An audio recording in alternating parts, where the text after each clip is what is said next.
The feud had been simmering for decades, passed down through generations like an heirloom no one wished to claim, yet no one dared to forget. It was never clear how it began. Some whispered it was over land, others swore it was over money, and the older ones claimed it had to do with pride, the kind that corrodes a family from the inside out.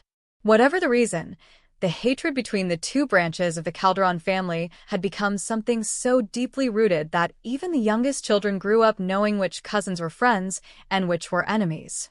The Calderon estate stood as a monument to both legacy and division, its sprawling mansion split by invisible lines.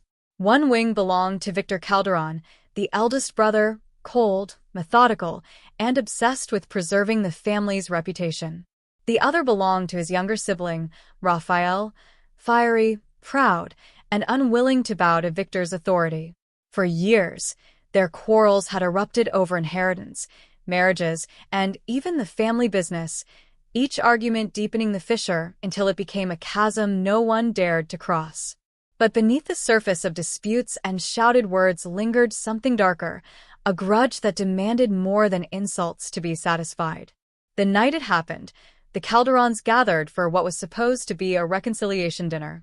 It had been arranged by Elena, Victor's daughter, a young woman tired of growing up in the shadow of her family's hostilities. She pleaded with both sides until they relented, agreeing to one night of civility, if only for appearance's sake. The dining room was set with silver cutlery and polished crystal, the chandeliers casting a warm glow over faces taut with restraint. The table seemed more like a battlefield where weapons were concealed beneath polite smiles and careful words. At first, the evening held a fragile peace. Wine was poured, toasts were made, and laughter flickered in nervous bursts. But as the courses progressed, so did the bitterness. Victor, with his usual air of superiority, made a remark about Raphael's failed ventures, while Raphael shot back about Victor's tyrannical control over the family business. Old wounds reopened with every sentence, and Elena's dream of harmony unraveled before her eyes. Then came the final toast. A chalice of ornate silver was brought forth, a relic of the Calderon lineage, engraved with the family crest. Tradition dictated that the head of the family drink from it first, followed by the others, a symbolic act of unity. Victor lifted the chalice, his lips curling in a smile that was equal parts triumph and mockery. He raised it high, his voice carrying authority as he declared the family's strength. The room watched, tense, as he drank deeply. What no one but one person at that table knew was that the chalice had been tainted. The poison had been chosen carefully, a slow-acting venom without taste or smell, ensuring the first swallow would pass unnoticed. Victor set the cup down, his eyes gleaming with the satisfaction of centuries-old tradition. He did not see the flicker of cold intent in Raphael's gaze, nor the subtle tightening of his nephew's jaw, nor the way Elena gripped her napkin until her knuckles whitened. Minutes passed. Victor's voice grew strained. He reached for his throat as a cough tore through him, then staggered back from his chair, confusion etched across his face. Panic spread among the guests as he collapsed, gasping, his eyes bulging with the realization that death had found him at his own table. The chalice clattered to the floor, its contents spilling like dark blood across the polished wood. Screams filled the hall, and accusations erupted before Victor's body had even grown still. Fingers pointed, voices rose, and the fragile thread that held the family together snapped in an instant. Raphael swore he had nothing to do with it, though his eyes betrayed too much satisfaction for his denial to hold weight. Elena wept, caught between grief and fury, certain that her attempt to mend the rift had only carved it deeper. Whispers of vengeance carried through the estate in the days that followed. Some swore it had been Raphael, exacting revenge for years of humiliation. Others believed it was Victor's own son, tired of living under the iron hand of a father who left no room for ambition but his own. And a few, in hushed voices, wondered whether Elena herself, desperate for an end to the cycle, had chosen the only way she thought possible to free the family from its curse. But the truth lay buried with Victor, sealed in silence as tightly as the coffin that held him. The poisoned chalice became more than just a vessel. It was a symbol of the family's ruin, an object whispered about with fear and awe. And though no one dared to bring it forth again, the memory of that night remained sharp, a reminder that in the Calderon family, reconciliation had never been possible. The feud had ended, yes, but it ended in death. Vengeance served not with sword or gun, but with a quiet, deadly sip of tradition twisted into execution. The Calderons would never gather again at the same table. The mansion, once filled with voices of quarrel, fell into silence, haunted by the legacy of pride and hatred. And in that silence lingered the taste of betrayal, bitter as the poison that had sealed their fate. In the weeks that followed Victor Calderon's death, the mansion became a tomb of secrets. The great halls echoed with footsteps, but carried no warmth, only suspicion. Servants whispered of shadows moving through corridors at night, of doors left open when they had been locked, of voices murmuring in empty rooms. The Calderon family was fractured beyond repair, each member retreating to their own corners of grief, suspicion, and plotting. The authorities investigated, of course. A physician confirmed poison as the cause, but no evidence could be traced to anyone in particular. The chalice itself, once a symbol of honor, became an object of dread. Some claimed it cursed, that it had chosen Victor for his arrogance, but those who had seen Raphael's half-smile that night believed otherwise. Yet there was no proof, and no justice could be served without it. The case was closed, though not resolved, leaving the family to carry its own unanswered questions. Elena grew pale and thin in the aftermath, consumed by guilt that it had been her idea to gather them under one roof. Her dreams of peace had turned into the nightmare that destroyed them. She wandered the estate at night, her candle trembling in her hand, staring at the empty chair where her father had fallen. Sometimes she thought she could still see his outline there, rigid, proud, and dying, and the vision would make her shiver until morning.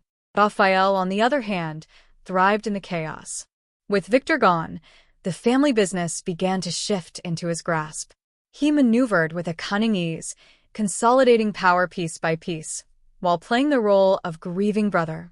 His enemies within the family saw through him but lacked the courage or the evidence to challenge him outright. They whispered among themselves, plotting revenge that might never come, for the poison had cast suspicion on everyone and united no one. Victor's widow, Isabella, shut herself away in mourning, but her silence was not born of grief alone. Rumors swirled that she had known of her husband's enemies, that she had even aided them, desperate to free herself from the shadow of his iron hand. No one dared confront her, but her gaze, when it fell on Raphael, lingered a little too long, her lips pressing thin as though she knew more than she ever intended to reveal. And the chalice. Oh, the chalice remained. It was cleaned, polished, and locked away in a glass cabinet, as though anyone could erase its history with a rag and water. Yet no one could look at it without unease. Guests who visited the estate in later years swore they could feel something radiating from it, a coldness, a silent promise that it still held death within. Some said at night, when the moonlight struck it just right, they could see a faint red stain at the bottom of the cup that no polish could scrub away. Elena, plagued by restless nights, once took the key to the cabinet and held the chalice in her trembling hands. She turned it over, running her fingers along the engraving of the Calderon crest, and swore she could feel a pulse within the metal, faint but steady, like a heartbeat. In that moment, she understood what the object had become. Not just a vessel, but a reminder that vengeance could never truly be buried. It waited, patient and silent, for another hand to lift it. The feud had ended with Victor's death, yes, but peace never came. In its place grew a silence heavy with suspicion, a family forever glancing over their shoulders, waiting for the next betrayal. The Calderons became a cautionary tale whispered beyond the estate's gates, of pride turned poison, of tradition twisted into a weapon, and of a chalice that carried more than wine. It carried the weight of centuries of hatred. And so the poisoned chalice sat in its glass prison, gleaming under the dim light, patient as ever. For objects like grudges do not die. They wait. Years passed, But the Calderon estate never healed. Time did not soften the sharp edges of suspicion. It only carved them deeper. Children who once played freely in the gardens now grew into adults who carried the burden of whispers they had overheard in hushed corridors, that their uncle, their cousin, or perhaps even their own parent had been the one who poisoned Victor. None of them ever asked directly, but all of them wondered. That wondering hardened into distance, and distance became a new kind of feud, quiet, simmering, but no less deadly. The chalice remained untouched in its glass case, though it was never forgotten. Guests who dined in the grand hall could not help but glance at it, and it became a macabre centerpiece of the Calderon name. To some, it was proof of wealth and history. To those who knew the story, it was proof of corruption and blood. No one dared move it, but no one dared ignore it either. It was as if the object itself demanded attention, a silent witness to treachery that waited to be repeated. Elena aged before her time. She carried the memory of that night like a chain, blaming herself for forcing a family that had long been broken to sit together. Her health declined, and she rarely left her chambers. Yet in her final days, she summoned her son, Daniel, and spoke words that echoed like prophecy. The chalice still thirsts. It took your grandfather, and it will take another if it is not destroyed. Do not let our family repeat this curse. But Daniel, ambitious and curious, did not believe in curses. He believed in power. When Elena passed, Daniel inherited her portion of the estate. He was clever, calculating, and carried a charm that disarmed those around him. But behind his smile burned the same hunger that had once lived in Victor's eyes. He could not resist the pull of the chalice. To him, it was not a curse. It was an opportunity, a tool, a weapon no one else would dare wield. The family gathered once more, years after Victor's death, for Daniel's rise to prominence. He hosted the dinner in the same hall where Victor had fallen, insisting on tradition to show that the Calderons had not lost their grandeur. The table was lavish, the candles tall, the silver gleaming, and at the center, unveiled for the first time in decades, stood the chalice. Gasps filled the room, and a chill rippled down spines. But Daniel only smiled, raising it high. This family, he declared, has been haunted by division. Tonight, we reclaim what was ours.